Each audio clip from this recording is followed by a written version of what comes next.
Here is how you can make text messages not show up on lock screen. So you open up the settings app and you have to find the notification section.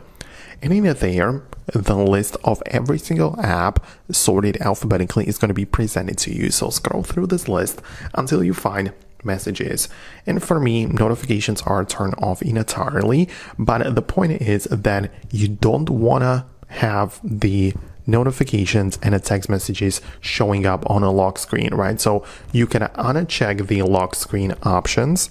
And in here, you only get the messages as banners, the thing that slides down from the top, and they will also be part of the notification center, but we remove them from the lock screen. One more thing though, we also have the previews at the bottom, which is the selection between three options. So we have the always, when unlocked, and a never.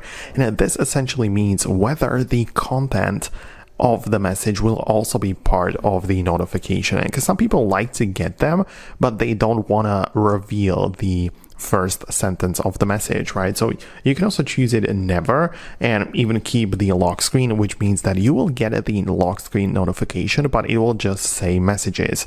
It will not reveal any personal details or information from the message. So that's how it works. You can either disable it this way or turn off the previews. But that's going to be about it from me. Let me know your thoughts and opinions below. Subscribe for more, and I'll talk to you later.